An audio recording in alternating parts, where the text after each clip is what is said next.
galera, aqui quem fala é o Tarcísio. Estamos aqui com um vídeo de dicas.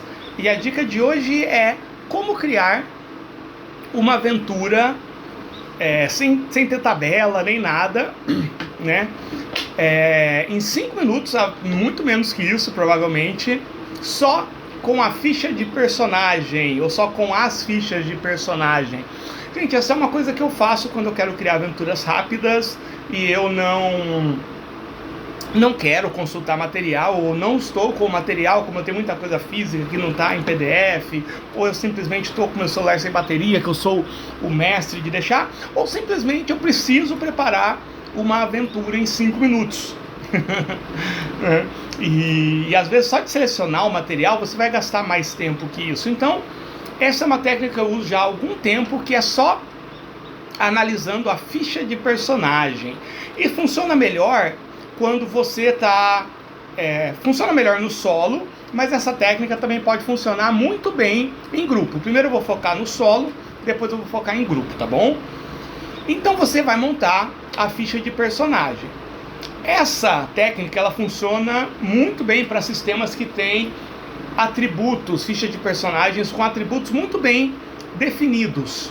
Então ela vai funcionar muito para OSR, para Old Dragon, para Might Blade, Velhas Histórias ao Redor da Fogueira, tudo que tiver pontuações ou níveis. Então eu separei aqui a ficha do Dungo. Vamos imaginar que eu quero jogar o Old Dragon e eu decidi jogar com o Dungo. O Dungo foi um dos personagens que fez parte de uma das do Old Dragon Day, né? Então ele tem força 11, destreza 18, constituição 16, inteligência 9, sabedoria 9, carisma 9, classe de armadura 14 e jogada de proteção dele é 14. Vamos pegar nos atributos. Então o que eu vou fazer? Eu vou olhar para o mais alto e para o mais baixo. Então 18 é o que ele tem mais alto, que é a destreza. Ele se destaca muito, mas ele já tem uma inteligência mediana e um carisma mediano. Então eu vou pegar o atributo que ele tem mais baixo e eu vou construir uma missão em volta disso. No caso está entre inteligência e carisma, vamos pegar aqui o carisma. Eu vou pegar na coisa mais óbvia sobre aquele atributo. Quando eu penso em carisma, eu sempre penso, e você vê isso no seu sistema, por exemplo, em Velhas Histórias ao Redor da Fogueira, você vai ver, ele tem menos resistência, menos perícia, menos destino. No caso aqui, eu escolhi o carisma. Aí você pensa na forma mais óbvia que aquele atributo se manifesta. Quando eu penso em carisma envolve um monte de coisa, mas a primeira coisa que eu penso é na capacidade de impressionar pessoas e na capacidade de causar boa impressão nas pessoas. Seja por causa da sua postura, por causa das suas palavras, por causa da sua aparência.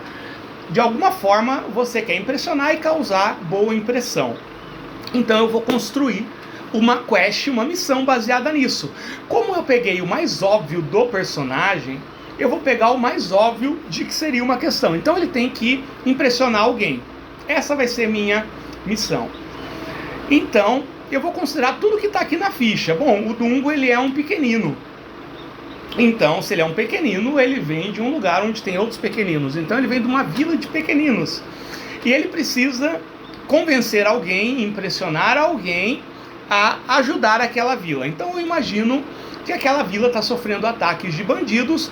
Ele tem que sair da vila dele e ir até o reino para tentar convencer o chefe da guarda do reino de enviar um destacamento para a vila. Já tem a minha missão baseada no carisma.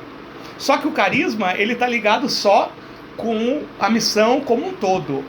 E aí, o que a gente completa? A missão não é só isso. Eu não posso falar, então o Dungo chegou lá, ele precisa convencer. Não, tem o caminho no meio, né? Então, o que eu faço?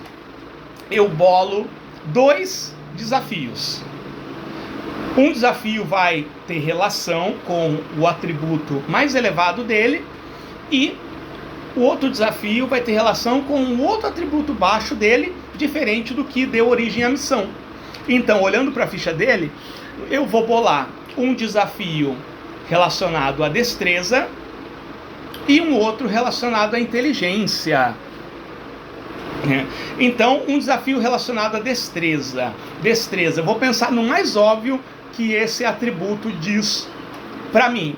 Quando eu penso em destreza, eu penso em agilidade e em acrobacia, né? Pular, agachar, se desviar. E em agilidade, correr rápido, fazer as coisas rápido. Isso para mim é o que vem primeiro quando eu penso em destreza. Você pode pensar em outras coisas, você pode pensar em detalhes, né? A pessoa consegue fazer coisas super detalhadas, pode pensar em habilidade com artesanato, você pode, o que vier na sua cabeça, mas tem que ser aquilo que seja mais óbvio. Como eu pensei em agilidade e em acrobacia, esse caminho ele passa por uma ponte, né? E essa é uma ponte que ela é uma ponte diferente, ela tem algumas, né? Ela tem várias linhas entrelaçadas com umas madeiras que você tem que ficar pulando de linha a linha, que essa ponte ela foi feita justamente para que poucas pessoas consigam atravessar. Por que isso foi feito? Talvez seja um lugar que tenha muitos elfos, os elfos têm essa agilidade, essa leveza, ou talvez, olha só que interessante, talvez more alguma raça de fadas ou gnomos ali, que não precisam, que eles podem ou se teletransportar ou voar, no caso de fadas. Enfim, ele vai ter que passar por esse local. Já tem o meu desafio de destreza. E agora tem um desafio de inteligência. Quando eu penso em inteligência, qual que é o mais óbvio que eu penso? Solucionar enigmas ou interpretar uma situação corretamente. É isso que eu penso com inteligência. Ou então identificar rastros. Gostei dessa última. Então, depois que passar por essa ponte, eles estão num bosque e eles têm que achar o caminho até chegar na estrada que conduz até o reino, na estrada real. Porque a vila do Dungo fica distante, então até chegar na estrada real ele tem que passar por esses locais. Então ele tem que identificar, ele está na floresta, ele tem que identificar exatamente qual é esse caminho. Então eu já tenho a minha aventura. Olha só que interessante, eu tenho um ponto de partida, a Vila dos Pequeninos. Eu tenho o trajeto, que vai passar por um local com uma ponte toda feita para evitar o máximo de pessoas consigam cruzar, e depois é um bosque tão fechado e tão difícil de se localizar, que vai dar um pouquinho de trabalho para localizar a Estrada do Rei.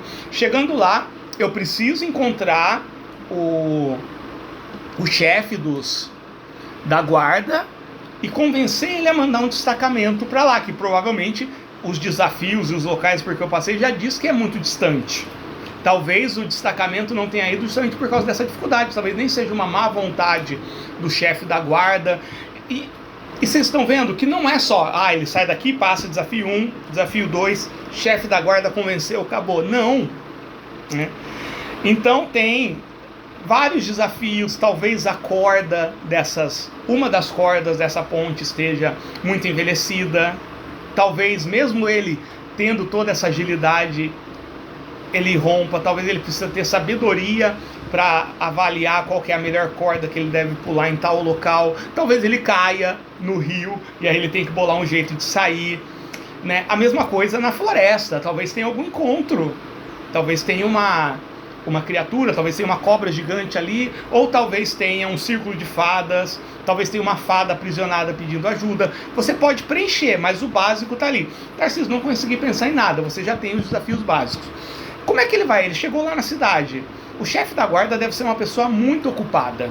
Muito ocupada. Então ele tem que tentar, primeiro, chegar fisicamente no local do chefe da guarda. Não deve ser um local aberto que qualquer pessoa pode entrar e sair. Quais são os caminhos? É muito burocracia, leva uma semana. Ele não tem uma semana. Ele tem que tentar conversar com o chefe da guarda antes disso. E eu tenho a minha aventura. Considerando o quê? O atributo mais baixo, o atributo mais alto. Não necessariamente o desafio que eu fiz baseado no atributo mais alto vai exigir o atributo mais alto. Por exemplo, esse desafio que eu fiz baseado na inteligência, que seria o atributo mais baixo, depois do carisma, talvez na sua ficha de personagem ele tenha alguma habilidade, alguma perícia, algum bônus de origem que facilite para ele conseguir isso. Talvez seja de noite, mas ele tem a visão que geralmente é mais estendida, que elfos pequeninos tenham. E você pode fazer isso com qualquer sistema que tenha atributos ou perícias numeradas. Eu tenho feito muito isso diminuiu muito a minha dependência de tabelas. Deixa eu ver como é que tá aqui minha bateria. Tá mais ou menos, né? Então esse é um jeito bacana. Agora tem um outro jeito que na verdade é o mesmo, só vai mudar porque vai mudar um pouquinho o começo, porque agora nesse primeiro exemplo eu peguei o atributo mais baixo e criei uma necessidade baseado nesse atributo mais baixo para decidir qual que é a missão. Você pode fazer isso invertendo. Não, eu vou criar uma missão que de alguma forma seja motivada pelo atributo mais alto. No caso ele tem destreza 18, que é o mais... É muito acima da média, né? Se você considerar que no Gold Dragon a média é entre 12 e 9 ali, né? Talvez 8, né? Ele está muito acima da média. Então talvez, quando é o atributo mais alto, em vez de ser uma limitação ou dificuldade, eu sempre penso numa oportunidade. Ele vê que tem poucas coisas que ele não consegue fazer que exijam a destreza, a agilidade. Então ele quer lidar com essas poucas coisas. Então talvez ele tenha ouvido falar de um amuleto num templo X que confere uma agilidade sobrenatural para ele, porque a agilidade humana, a destreza humana, no caso dele é um pequenino, a agilidade pequenina, a destreza pequenina, ele já tem quase no ápice. Então ele quer esse amuleto que supostamente confere uma destreza sobrenatural. E aí depois eu posso fazer, vou pegar o atributo mais baixo, aí seria um atributo baseado em carisma. Agora, o primeiro desafio. Então talvez eles sejam abordados por um grupo de bandidos no meio da estrada e ele precisa convencer esses bandidos a não levar tudo que ele tem. E depois um outro baseado num atributo alto, mas não que motivou a missão, no caso seria Constituição. Talvez ele seja, quando eu penso em Constituição, eu sempre penso em veneno, algum tipo de substância que afeta o organismo, né? Algum tipo de substância que provoca sono ou que provoca desorientação. Então eu sempre penso nisso. Ou talvez alguma coisa que tenha a ver com resistência. Talvez, olha só, caso ele não consiga convencer os bandidos, é pouco provável, talvez os bandidos falem, tudo bem, mas tenta entrar num braço de... Não, porque aí vai estar mais ligado à força, né? Aí o bandido fala, a gente tem um jeito. Aí ele chama um cara grandão, bombadão, segurando uma pedra de 20 quilos na mão e fala, quem ficar mais tempo segurando essa pedra... Se você conseguir ganhar do nosso campeão aqui, a gente libera você. Se não, a gente vai levar tudo que você tem. Então já tem uma outra aventura também que eu não usei tabela nenhuma, totalmente diferente da primeira, olha só analisando os atributos. Recomendo demais, dá muito certo. No começo a gente fica meio travado, como tudo no RPG, mas fica aí a dica, tá bom? Um abraço. E conta aí o que você achou dessa técnica e principalmente testa e conta o que foi o resultado, tá bom?